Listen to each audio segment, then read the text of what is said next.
السلام علیکم ورحمۃ اللہ وبرکاتہ۔ المنادی آن لائن پر آپ سبھی ساتھیوں کا خیر مقدم ہے، استقبال ہے۔ آج کے اس کلاس میں ہم اردو زبان کی تاریخ کے نہایت اہم اور امتحانی نقطہ نظر سے ضروری موضوع پر گفتگو کریں گے، یعنی شمالی ہند اور دکن میں اردو نثر کی ابتدائی نقوش کے بارے میں۔ اردو نثر کی ابتدا شاعری کے مقابلے میں قدرے بعد میں ہوئی، مگر جیسے ہی سماجی، مذہبی اور تعلیمی ضرورتیں سامنے آئی، اردو نثر نے بھی اپنی واضح شکل اختیار کر لی۔ دکن میں اردو نثر کا آغاز مذہبی اور صوفیانہ تصانیف سے ہوتا ہے، جبکہ شمالی ہند میں فارسی روایات کے اثر سے اردو نثر کو استحکام حاصل ہوا۔ آج کے کلاس میں ہم اس بات کو ایم سی کیو کے ذریعے سمجھنے کی کوشش کریں گے کہ اردو نثر کی پہلی کتابیں کون سی ہیں، ابتدائی نثر نگار کون تھے، صوبہ بہار میں اردو نثر کا پہلا رسالہ کون سا ہے، وغیرہ اس طرح کے سوالات آئیں گے اور سمجھنے کی کوشش کریں گے۔ آئیے شروع کرتے ہیں۔ یہ class B P S C ٹیاری 4، یو پی الٹیگریٹ اور اسی طرح سے یو جی سی نیٹ اور دیگر مسابقتی امتحانات کے لیے نہایت اہم ہے، اس لیے ہر سوال کو توجہ سے سمجھنا ضروری ہے۔ ریفرنس کے طور پر این سی آر ٹی اور ایس سی آر ٹی کی بک آپ کے سامنے، اس کلاس کا پی ڈی ایف مل سکتا ہے، آپ اس نمبر پہ واٹس ایپ کریں گے، ضرور آپ کو مل جائے گا۔ ہماری کتاب ذخیرہ اردو الحمدللہ 400 سے زیادہ صفحات پر یہ مشتمل ہے، اور انشاءاللہ بہت جلد یہ پبلش بھی ہوگی، آپ لوگوں کے سامنے ہوگا۔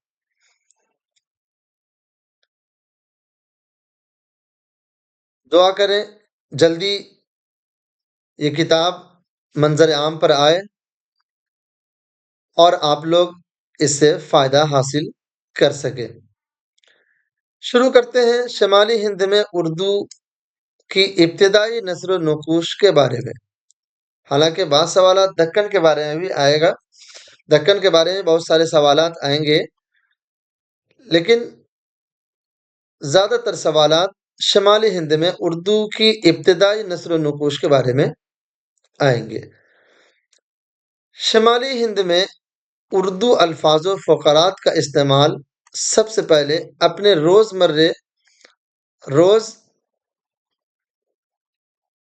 یہاں پہ غلط ہے، روز مرے کے کاروبار میں خواجہ بختیار کاکی، نظام الدین اولیاء، نصیر الدین چراغ دہلوی،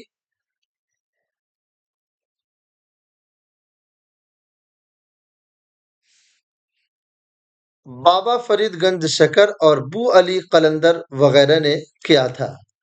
شمالی ہند میں اردو الفاظ و فقرات کا جو استعمال کیا تھا، سب سے پہلے ان میں خواجہ بختیار کاکی، نظام الدین اولیاء، نصیر الدین چراغ دہلوی، بابا فرید گنج شکر اور بو علی قلندر وغیرہ کا ذکر ملتا ہے۔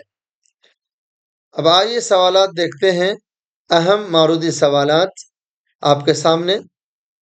شمس البیان فی مصطلحات الہند کس کی تصنیف ہے؟ شمس البیان فی مصطلحات الہند کس کی تصنیف ہے؟ تو اس کا جواب ہے مرزا جان تبش۔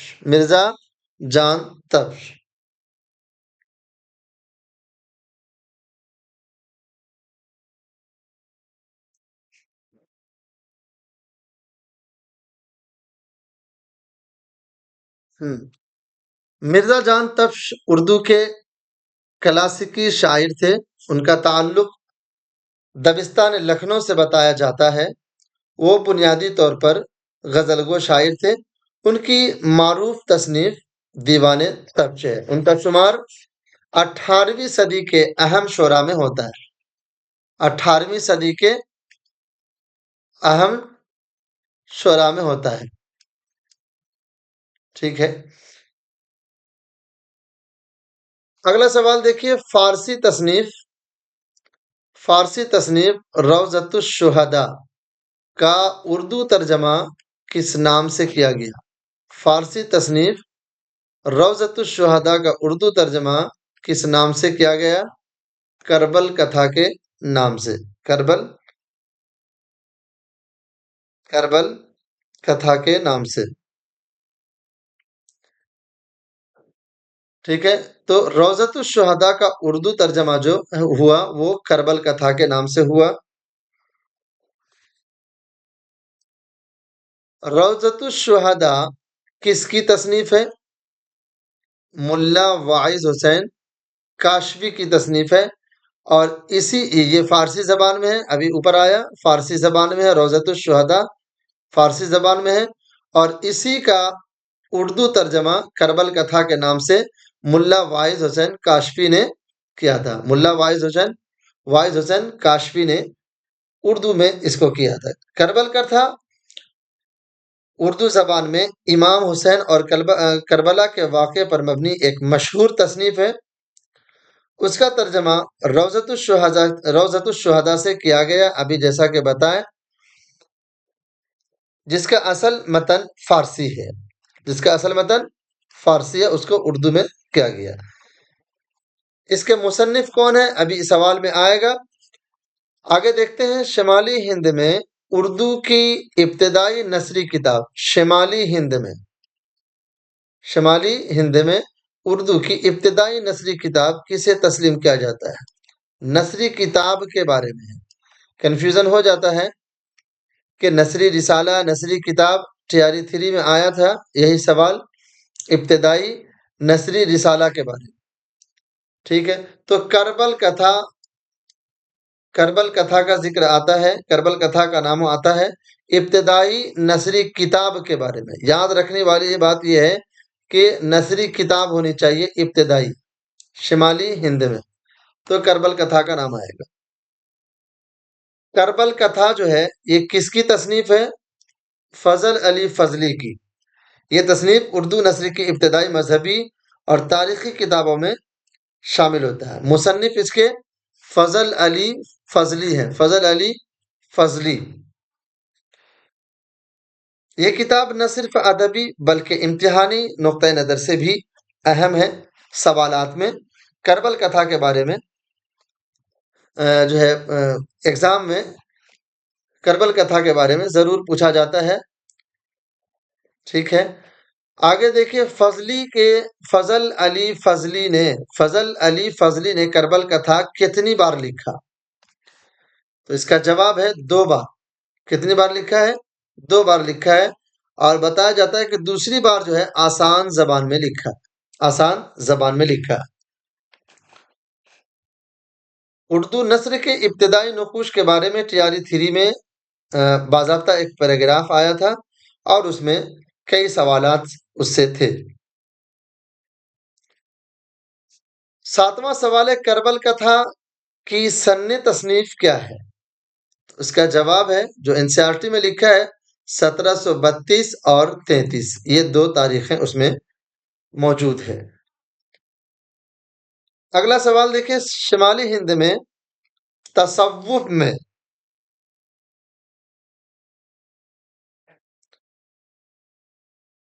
ٹھیک ہے، شمالی ہند میں تصوف میں یعنی تصوف کے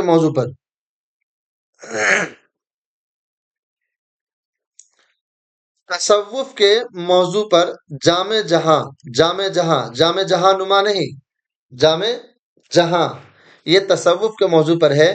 یہ جامع جہاں کے نام سے فارسی تصنیف کا اردو ترجمہ کس نے کیا؟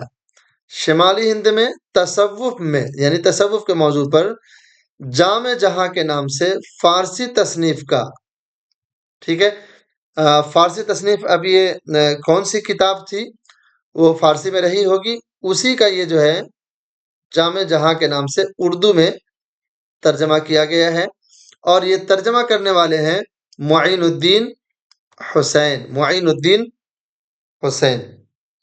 جامع جہاں اردو کے ابتدائی نثر نگاروں میں شمار ہوتا ہے۔ جامع جہاں کا وہ اس کا تعلق جو ہے، یعنی یہ بتایا جاتا ہے کہ یہ جو تصنیف فارسی تصنیف، یہ تصنیف دکن کے اردو ادب کے ابتدائی نقوش سے تعلق رکھتی ہے۔ یعنی اس کا جو ترجمہ کیا گیا ہے، وہ جس کتاب سے ترجمہ کیا گیا ہے، وہ دکن سے اس کتاب کا تعلق ہے۔ ٹھیک ہے، اس کا ابتدائی نقوش جو ہے وہ دکن کے اردو ادب سے تعلق رکھتا ہے۔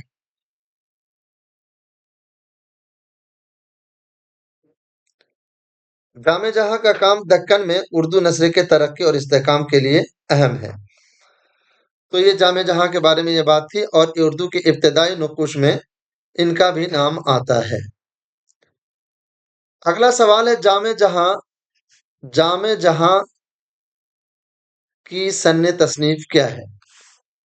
تو 1760 اور 61 یہ دونوں تاریخیں جو ہے NCERT میں ہیں، اسی لیے جتنی تاریخیں ہوتی ہے وہ ہم یہاں پہ لکھ دیتے ہیں۔ 1760 اور 61 بتایا جاتا ہے۔ اگلا سوال ہے شمالی ہند میں قرآن کے آخری پارے، یعنی پارہ 30 کی آخری پارے کی آسان زبان میں تفسیر خدائی نعمت کے نام سے کس نے کیا؟ خدائی نعمت کے نام سے کس نے کیا؟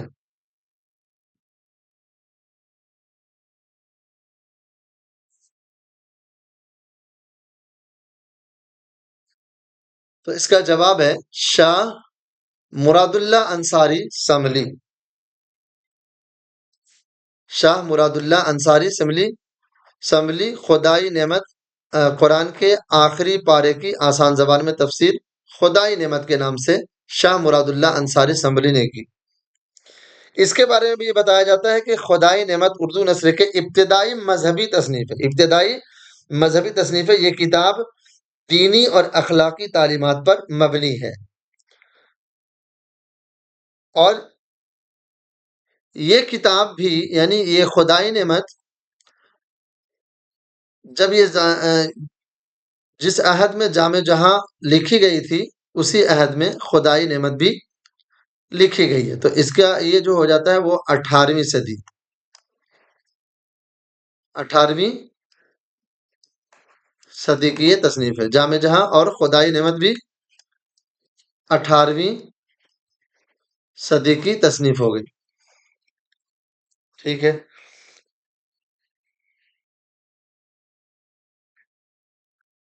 اگلا سوال ہے قرآن کے آخری پارے کی تفسیر خدائی نعمت کی سن تصنیف کیا ہے؟ 1771۔ دیکھیے یہاں 1760 61 ہے، اور اس کی تاریخ جو ہے 1771، تو یہ 18ویں صدی ہوئی، 18ویں صدی۔ اگلا سوال دیکھتے ہیں، سوال نمبر 12 ہے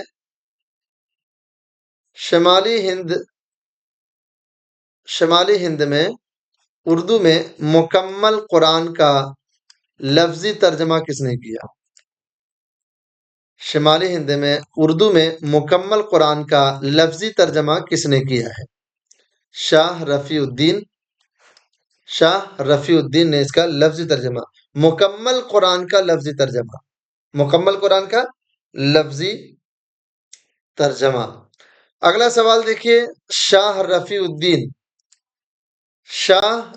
الدین اور شاہ عبد القادر کس کے فرزند تھے؟ تو یہ شاہ ولی اللہ کے یہ دوبارہ نہیں ہوگا، شاہ ولی اللہ کے فرزند تھے دونوں، شاہ رفیع الدین اور شاہ عبد القادر۔ اگلا سوال ہے، شمالی ہند میں سلیس و محاورہ زبان میں موضع قرآن کے نام سے تفسیری حواشی، موضع قرآن کے نام سے تفسیری حواشی کے ساتھ اردو ترجمہ کس نے کیا؟ شمالی ہند میں سلیس و محاورہ زبان میں موضع قرآن کے نام سے تفسیری حواشی کے ساتھ اردو ترجمہ کس نے کیا؟ تو موضع قرآن کے نام سے اردو ترجمہ کس نے کیا؟ شاہ عبد القادر نے، جو شاہ ولی اللہ کے فرزند تھے۔ اگلا سوال دیکھیے، موضع قرآن کی سن تصنیف کیا ہے؟ تو یہ ہے 1790 یا 91۔ یہ بھی ہو گئی کیا؟ 18ویں صدی۔ کیا؟ 18ویں صدی، 18ویں صدی۔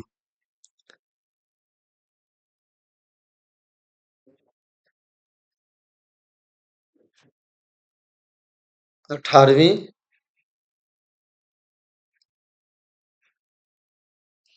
صدی۔ اگلا سوال دیکھیے، شمالی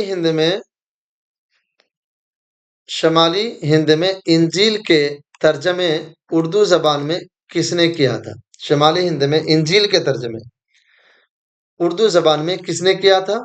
تو عیسائی مشنریوں نے اس کا ترجمہ کیا تھا۔ اگلا سوال ہے، شمالی ہند میں بھگوت گیتا کا فارسی آمیز اردو ترجمہ کس نے کیا؟ بھگوت گیتا کا فارسی آمیز، یعنی اس اردو میں فارسی کے الفاظ، یہ جملے کثرت سے رہے ہوں گے، تو فارسی آمیز اردو ترجمہ مول رام نے کیا تھا۔ ترجمہ کس نے کیا تھا؟ مول رام نے۔ 18واں سوال ہے، بھگوت گیتا کا اردو ترجمہ کرنے والے اچھا یہاں پہ نام چھوٹ گیا، مول رام کہاں کے رہنے والے تھے؟ یہ سندھ کے رہنے والے تھے۔ اگلا سوال ہے، رامائن، مہا بھارت، لیلاوتی اور دھرم شاستر کے اردو ترجمے کس نے کروایا؟ تو یہ ورناکیولر ٹرانسلیشن سوسائٹی نے کروایا تھا۔ رامائن، مہا بھارت، لیلاوتی اور دھرم شاستر کے اردو ترجمے ورناکیولر ٹرانسلیشن سوسائٹی نے۔ 20واں سوال ہے، اردو زبان میں قصہ احوال روہیلیہ کا تخلیق کار کون ہے؟ قصہ احوال روہیلیہ کا تخلیق کار کون ہے؟ اردو زبان میں قصہ احوال روہیلیہ کا تخلیق کار کون ہے؟ تو یہ ہے رستم علی بجنوری۔ 21واں سوال ہے، شمالی ہند میں قصہ کہانی کی یہاں دیکھیے، قصہ کہانی کی سب سے پہلی نثری داستان، قصہ کہانی کی سب سے پہلی نثری داستان قصہ مہر افروز دلبر کے خالق کون ہیں؟ مشہور سوال ہے، عیسوی خان اس کے مصنف ہیں۔ پہلی نثری داستان قصہ مہر افروز دلبر شمالی ہند میں، اچھا پہلی نثری داستان قصہ مہر افروز دلبر کس صدی کی تصنیف ہے؟ یہ 18ویں صدی کی تصنیف ہے۔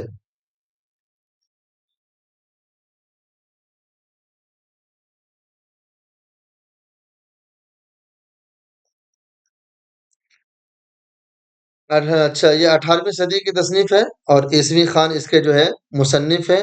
شمالی ہند کی یہ پہلی نثری داستان ہے۔ قصہ مہر افروز دلبر اردو نثر کے ابتدائی تصنیف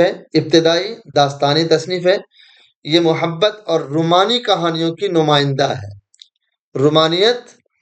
محبت اور رومانی کہانیوں کی نمائندہ ہے، اور دکن میں اردو نثر کے ابتدائی نقوش میں شامل ہے۔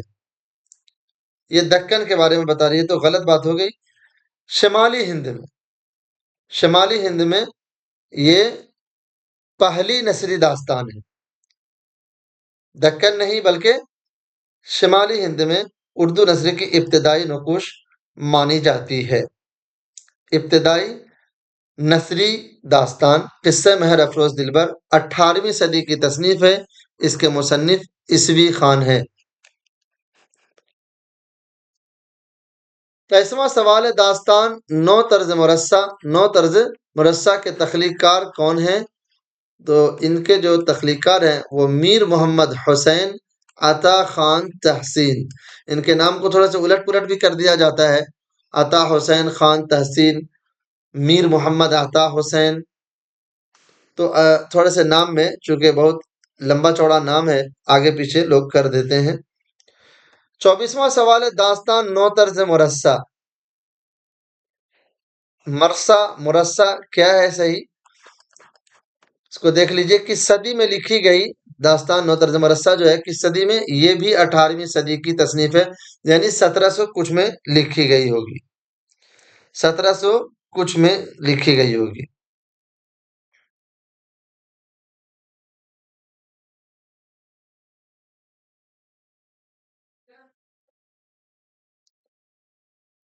ٹھیک ہے. اگلا سوال دیکھیے، داستان نو آئین ہند. نو طرز مرصع کی جو تصنیف ہے نا وہ 1690 1690 یا 1700 کے بیچ میں لکھی گئی یہ تصنیف ہے. 1690 1700 کے بیچ میں کے درمیان یہ لکھی گئی ہے نو طرز مرصع. اگلا سوال ہے، داستان نو آئین ہند کے تخلیق کار کون ہیں؟ داستان نو آئین ہند کے تخلیق کار کون ہیں؟ تو اس کے جو تخلیق کار ہے وہ مہر چند کتھری مصنف ہے. نو آئین ہند. اگلا سوال ہے، نو آئین ہند کس صدی کی تصنیف ہے؟ نو آئین ہند کس صدی کی تصنیف ہے؟ تو یہ بھی 18ویں صدی کی تصنیف ہے.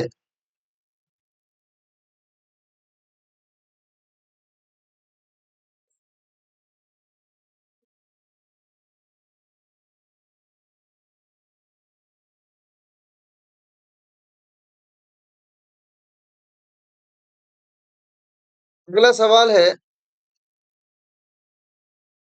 داستان عجائب القصص کے تخلیق کار کون ہیں؟ تو ان کے جو تخلیق کار ہیں وہ ہیں شاہ عالم ثانی. شاہ عالم ثانی اس کے تخلیق کار ہیں.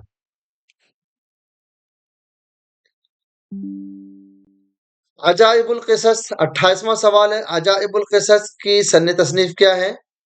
تو 1792 اور 93 جو ہے اس کی سن تصنیف ہے. 1792 93.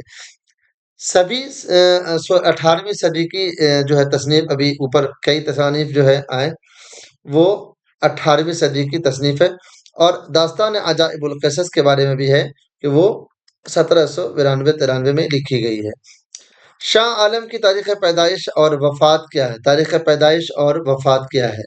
تو ان کی پیدائش جو بتائی جاتی ہے 1727 یا 1728 اور وفات 1806 بتائی جاتی ہے. NCERT میں یہی لکھا ہوا ہے. اگلا سوال ہے، شمالی ہند میں اردو کی ابتدائی صورت کس کے طنزیہ سیاسی اقوال میں ملتے ہیں؟ شمالی ہند میں اردو کی ابتدائی صورت کس کے طنزیہ سیاسی اقوال میں ملتے ہیں؟ جعفر جٹلی کے طنزیہ اقوال میں اردو کی ابتدائی صورت ملتی ہے. شاعر کی اگر بات کریں تو جعفر جٹلی کی جو ہے شاعری میں طنزیہ اور سیاسی اقوال ملتے تھے. اگلا سوال ہے، شمالی ہند میں اردو الفاظ اور محاورات کا استعمال تحریری شکل میں. شمالی ہند میں اردو الفاظ و محاورات کا استعمال تحریری شکل میں کس کتاب میں ملتے ہیں؟ الفاظ و محاورات کا استعمال تحریری شکل میں کس کتاب میں ملتے ہیں؟ تو اس کا جواب ہے عوارف ہندی میں. عوارف ہندی کس کی کتاب ہے؟ عوارف ہندی کس کی تصنیف ہے؟ تو یہ سید برکت اللہ عشقی بلگرامی کی تصنیف ہے. ٹھیک ہے، سوالات کو سمجھنا ضروری ہے، الگ الگ ہے. اگلا سوال ہے، اردو نثر کا باقاعدہ آغاز کہاں ہوا؟ اردو نثر کا باقاعدہ آغاز کہاں ہوا؟ تو اس کا جواب ہے دکن میں. حالانکہ دکن میں جو اردو نثر پہنچا تھا وہ شمالی ہند سے ہی پہنچا تھا. کہاں سے پہنچا تھا؟ شمالی ہند سے. دکن پہنچنے والی سب سے پہلے دکن پہنچنے والی سب سے پہلے کس کی فوج ہے؟ کس کی فوج ہے جو دکن سب سے پہلے پہنچی تھی؟ تو اس کا جواب ہے علاء الدین خلجی کی جو فوج ہے وہ سب سے پہلے دکن پہنچی تھی۔ علاء الدین خلجی کی فوج دکن میں کس صدی میں پہنچی تھی؟ تو اس کا جواب ہے 13ویں صدی میں۔ 13ویں صدی میں 13ویں صدی کا مطلب ہے 1200 کچھ میں 1200 کچھ میں یہ جو ہے پہنچے تھے۔ اگلا سوال دیکھیے، سوال نمبر 36۔ اردو نثر کے فروغ میں کس صدی کو سنگ میل کہا جاتا ہے؟ 17ویں صدی کو۔ 17ویں صدی کو اردو نثر کے فروغ میں سنگ میل کا درجہ رکھتا ہے 17ویں صدی۔ ٹھیک ہے۔ داستان سبرس کس صدی کی تصنیف ہے؟ تو یہ جو ہے 17ویں صدی کی تصنیف ہے۔ 1600 کچھ میں لکھی گئی تھی ملا وجہی۔ ملا وجہی اس کے مصنف ہیں، ملا وجہی۔ اگلا سوال ہے، سبرس کی سن تصنیف کیا ہے؟ 1665۔ 1665 میں ملا وجہی نے سبرس کو لکھا تھا۔ اگلا سوال دیکھیے، پنچ تنتر اور ہتوے دیش یا ہتوپ دیش دونوں چیزیں، دونوں جو ہے نام ملتے ہیں اس طرح سے، ہتوے دیش یا ہتوپ دیش کی کہانی کو کس نام سے پیش کیا گیا؟ پنچ تنتر اور ہتوے دیش اور ہتوپ دیش دونوں میں سے کچھ بھی، تو یہ کہانی کو کس نام سے پیش کیا گیا؟ توتی نامہ کے نام سے۔ توتی نامہ کے نام سے پیش کیا گیا۔ توتی نامہ جو ہے یہ تقریباً میں نے جو دیکھا ہے وہ کم سے کم 3 مصنف ایسے ہیں جن کی تصانیف کا نام توتی نامہ ہے۔ توتی نامہ ہے، اور یہ جو توتی نامہ ہے نا، توتی نامہ جو اس کی کہانی کو جس نام سے پیش کیا گیا وہ ہے توتی نامہ، اور یہ فارسی زبان میں۔ کس زبان میں ہے؟ فارسی زبان میں ہے۔ اس کی سن تصنیف جو ہے 1732 بتائی جاتی ہے۔ 1732 بتائی جاتی ہے۔ اس توتی نامہ کی سن تصنیف 1732 بتائی جاتی ہے۔ اور ایک توتی نامہ ملا غواسی کی ہے، ملا غواسی کی ہے جو مثنوی ہے، اور ایک تصانیف ضیاء الدین کے نام سے کوئی ہے، ان کے نام سے بتایا جاتا ہے، ضیاء الدین۔ ٹھیک ہے، ضیاء الدین۔ بہرحال اگلا سوال دیکھیے، صوبہ بہار میں اردو نثر کے نمونے کس صدی سے ملتے ہیں؟ تیاری 3 میں پیراگراف میں یہ جو ہے موجود تھا، صوبہ بہار کے بارے میں ایک پیراگراف تھا، اس سے یہ سوال آئے تھے، ہے نا۔ صوبہ بہار میں اردو نثر کے نمونے کس صدی سے ملتے ہیں؟ تو اس کا جواب ہے 17ویں صدی سے۔ 17ویں صدی سے۔ ابھی دیکھیں اس کے بارے میں پوری بات آئے گی۔ شمالی ہند میں اردو نثر کا اعلیٰ نمونہ کسے قرار دیا جاتا ہے؟ تو سیدھا راستہ کو قرار دیا جاتا ہے۔ یہ رسالہ ہے۔ کیا ہے؟ رسالہ ہے نا۔ اسی رسالے کے بارے میں جو ہے سوال میں آیا تھا۔ اگلا سوال ہے، صوبہ بہار کا سب سے پہلا نثری رسالہ کس نام سے ہے؟ بات ایک ہی ہے۔ یہاں دیکھیے، صوبہ بہار کا اردو نثر نمونے کس صدی میں ملتے ہیں؟ تو 17ویں صدی میں۔ شمالی ہند میں اردو نثر کا اعلیٰ نمونہ کسے قرار دیا جاتا ہے؟ تو سیدھا راستہ کو۔ صوبہ بہار کا سب سے پہلا نثری رسالہ کس نام سے ہے؟ تو وہ ہے سیدھا راستہ۔ اگلا سوال دیکھیے، سوال نمبر 43۔ سیدھا راستہ سیدھا راستہ کی سن تصنیف کیا ہے؟ تو 1670 بتایا جاتا ہے۔ 1670 بتایا جاتا ہے۔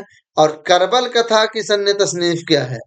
کربل کتھا کی سن تصنیف ابھی اوپر آیا تھا، کربل کتھا کربل کا تھا 1732-33 میں لکھی گئی ہے، اور اس سے پہلے شمالی ہند میں وہ بھی لکھی گئی ہے، اور شمالی ہند کی یہ بھی تصنیف ہے صوبہ بہار میں، یہ لیکن 1732 ہے۔ تو کربل کا تھا ایک منٹ،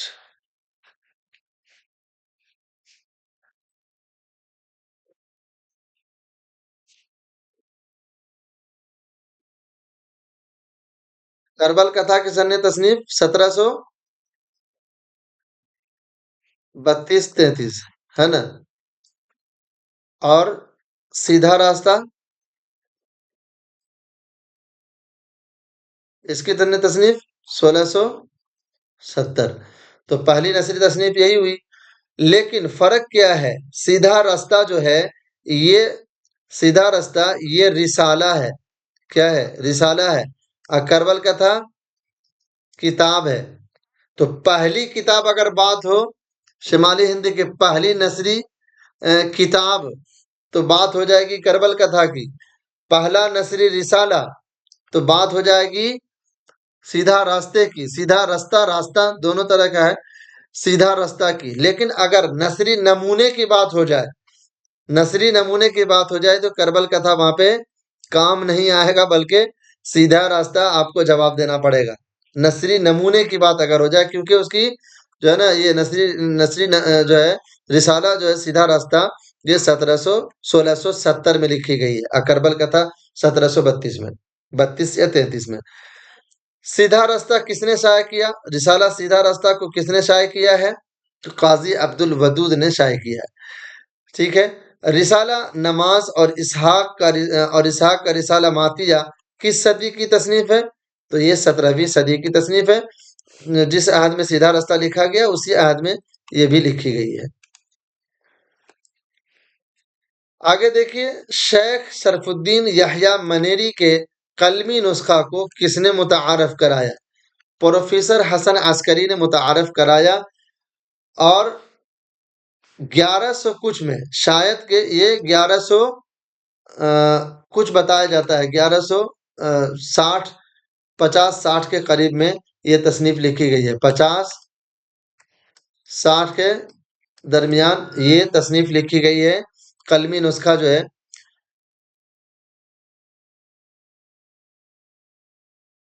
نہیں شاید یہ غلط ہے، اس کو ہم یہاں پر سے مٹا دے رہے ہیں، 1100 کچھ نہیں،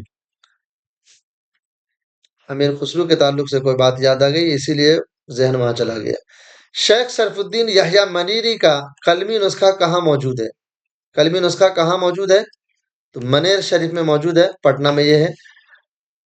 یحییٰ منیری کے قلمی نسخے کی سن تصنیف کیا ہے؟ ڈبل آ گیا یہاں پہ۔ یحییٰ منیری کے قلمی نسخے کی سن تصنیف کیا ہے؟ جو یہ قلمی نسخہ ہے اس کی سن تصنیف کیا ہے؟ 1515 میں قلمی نسخہ۔ اگر قلمی نسخے کی بات ہو، سب سے پہلے نا قلمی نسخہ، تو کہا جاتا ہے کہ اسی کی بات آئے گی، 1500 کچھ میں لکھی گئی ہے قلمی۔ سب سے پہلی قلمی نسخہ کیا ہے، کون سا ہے؟ تو یہ شرف الدین یحییٰ منیری کا قلمی نسخہ۔ اگلا سوال ہے، ریاض السیر کس کی تصنیف ہے؟ تو میر محمد باقر ہیں، ان کی یہ تصنیف ہے ریاض السیر۔ اگلا سوال دیکھیں، اس کے بارے میں ابھی ہم بتا چکے ہیں کہ طوطی نامہ کے نام سے کس کس کی تصنیف ہے؟ کس کس کی تصنیف ہے؟ ان میں ایک نام ہے ضیاء الدین نقشبی، غواسی اور داؤد ابن عبد القادر۔ ان 3 لوگوں کا نام آتا ہے طوطی نامہ کے نام سے، طوطی نامہ کی تصنیف کے اعتبار سے، ٹھیک ہے۔ تو آج کے کلاس میں تقریباً نہیں بلکہ 50 سوالات جو ہے آئے، آپ کو کیسا لگا کمنٹ میں ضرور بتائیں۔ انشاءاللہ پھر اسی طرح کی کوشش رہے گی آگے بھی کنٹینیو کرنے کا۔ آپ کے کمنٹ سے حوصلہ ملتا ہے، ضرور بتائیں، انشاءاللہ آگے مزید بہتر کرنے کی کوشش کی جائے گی۔ جزاک اللہ خیرہ۔